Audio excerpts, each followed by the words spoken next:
उसने किसी तरह शहर में छोटे मोटे काम करके अपनी पढ़ाई के लिए पैसे इकट्ठे किए थे और अपनी पढ़ाई पूरी की थी। अब उसकी एक अच्छे स्कूल में टीचर की नौकरी लग गई थी। नौकरी का पहला ही दिन था और परिधि पहले मंदिर गई थी। हे भगवान, आपका बहुत बहुत धन्यवाद। आपने मुझे इतनी अच्छी नौकरी दी। आपकी ही बदौलत अब मैं अपनी जिंदगी को अच्छे से गुजार सकूंगी। तभी वहां पंडित जी आते हैं और परिधि से कहते हैं, बेटा, अगर तुमने दर्शन कर लिए हो तो अब यहाँ से जल्दी घर चली जाओ। आसपास का माहौल कुछ ठीक नहीं है।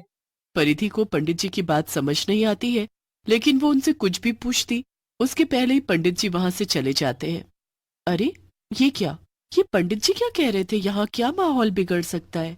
ये सब सोचते हुए मंदिर से निकलकर परिधि आगे बढ़ती है और देखती है कि कुछ लोग आपस में झगड़ रहे थे। परिधि अपने पास में ही खड़ी एक औरत से पूछती है, ये क्या हो रहा है?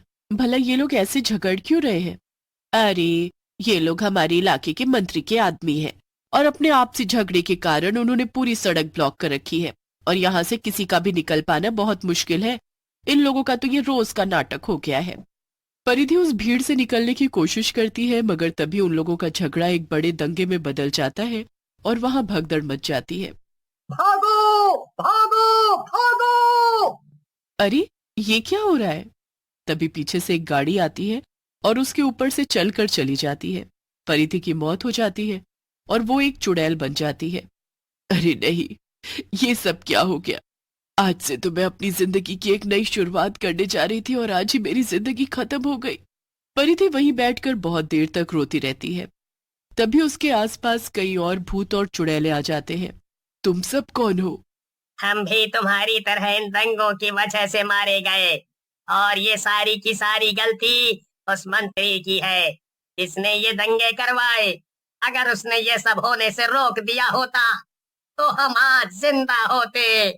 परिधि को ये सब सुनकर बहुत गुस्सा आता है। मैं उस मंत्री को छोड़ने नहीं वाली। उसी की वजह से हमारा ये हाल हुआ है।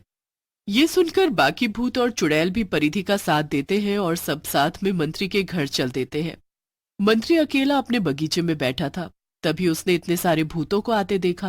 अरे अरे, ये क्या? मैं सपना देख रहा हूँ क्या? ये सब क्या हो रहा है? इतने सारे भूत यहाँ कहाँ चले आ रहे हैं? तभी परिधि उस मंत्री से कहती है, तुम्हारी वजह से हम सबका ये हाल हुआ है। तुमने जो दंगे करवाए उसके कारण हमारी जान चली गई। अच्छा, मगर अब तुम सब मुझसे क्या चाहते हो? हम सबसे माफी मांगो और साथ ही हम में से जिस किसी का भी परिवार है उसे भरपाई करो। क्या? माफी, और वो भी भूत और चुड़ैलों से? मरने के बाद भी तुझे अकल नहीं आई क्या? अरे चुड़ैल, मैं भला तुम सबसे माफी क्यों मांगने लगा? सारे भूत मंत्री का ये बर्ताव देखकर दंग रह जाते हैं। वो किसी से भी डर नहीं रहा था, बल्कि उनके ऊपर हंस रहा था। मैं बहुत राजनीति करके यहाँ तक पहुँचा हूँ, और तुम्हारे जैसे भूतों से तो मेरा कई बार सामना हुआ है। तुम्हें क्या लगता है तुम पहले हो जिनकी जान मेरी वजह से गई है?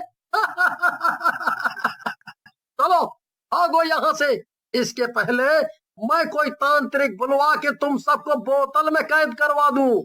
सारे भूत वहां से डर के मारे भाग जाते हैं, मगर परिधि को बहुत गुस्सा आता है। इस मंत्री ने ना तो अपनी गलती मानी और ना ही हमसे माफी मांगी। इसे बहुत घमंड है ना इसकी कुर्सी और ताकत का। अब मैं इससे वही छीन लूंगी, तब जाकर उसे एहसास होगा कि इसने क्या किया है। ये मंत्री बहुत चालाक मालूम होता है। इससे सीधा नहीं भिड़ सकती हूं मैं। पहले मुझे इस पर अच्छे से नजर रखनी पड़ेगी और तभी मैं समझ पाऊंगी कि इस पर कब और कैसे हमला करना है। इसके बाद अगले ही दिन से परिधि छुप छुप कर मंत्री पर नजर रख रही थी और सही मौके की तलाश में थी। फिर एक दिन उसे ये मौका मिल जाता है। मंत्री देर रात को अकेले अपने बगीचे में टहल रहा था। परिधि तुरंत जाती है और उसके शरीर में घुस जाती है। अब चखाऊंगी मैं इस मंत्री के बच्चे को मजा। अब मंत्री ये नहीं बल्कि मैं हूं। अगली सुबह चुड़ैल मंत्री अपने काम पर जाने के लिए एकदम तैयार थी। उसकी आंखें एकदम लाल थी। तभी मंत्री का सेक्रेटरी वहां आता है। अरे सर, ये क्या हुआ? आपका चेहरा ऐसा क्यों लग रहा है? क्या आप कल रात को ठीक से सोए नहीं? हाँ हाँ, मुझे ज्यादा अच्छी नींद नहीं आई, इसीलिए मेरी आंखें जरा सी लाल हैं। खैर, तुम इस सब पे ध्यान मत दो और चलो काम पे। अरे सर, ऐसा क्यों? कल तो आप बहुत खुश थे।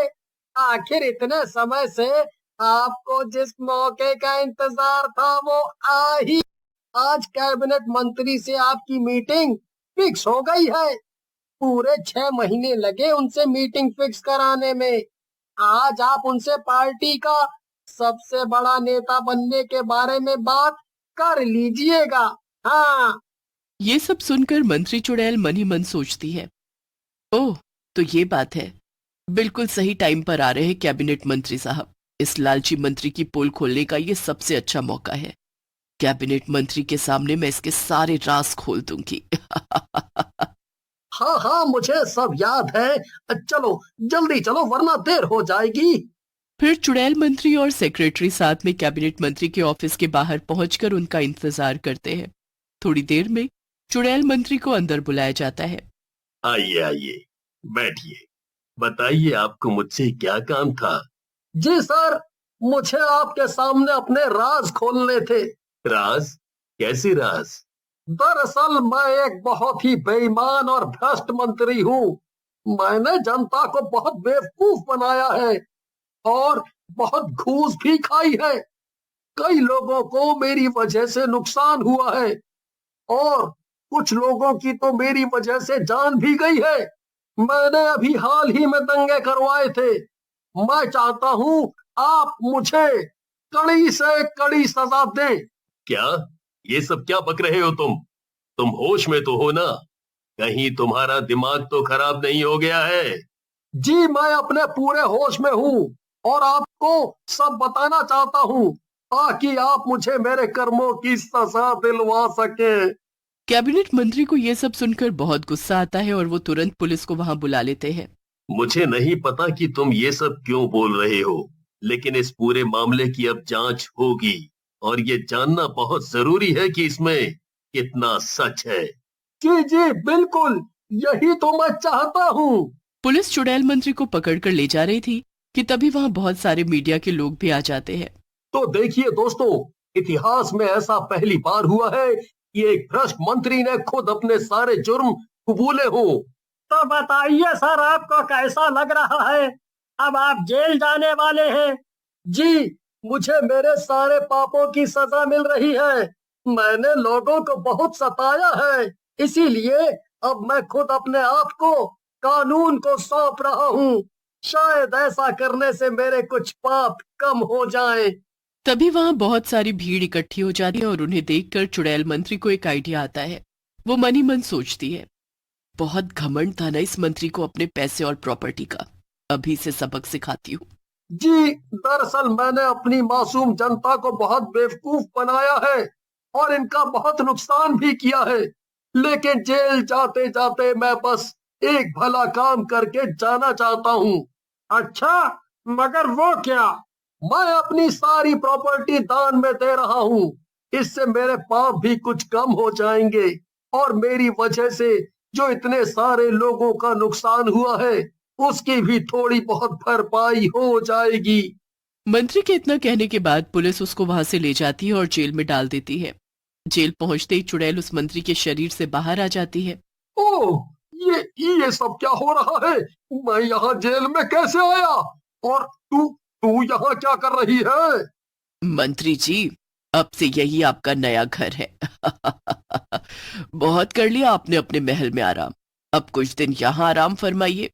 मंत्री को कुछ भी समझ नहीं आता, मगर परिधि उसे सब बताती है कि कैसे उसके शरीर में घुसकर उसने अपनी और अपने साथ कई और लोगों की मौत का बदला ले लिया।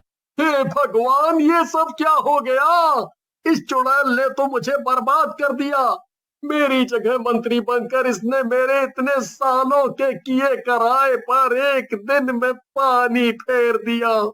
अब तेरे पास सारी जिंदगी पड़ी है, यहाँ जेल में बैठकर आराम से गिनना अपने सभी पाप। नहीं नहीं, ऐसा मत कहो, मुझे यहाँ से बाहर निकालो। मैं तुम सबसे माफी मांगने को तैयार हूँ और तो और मैं सबको उनके नुकसान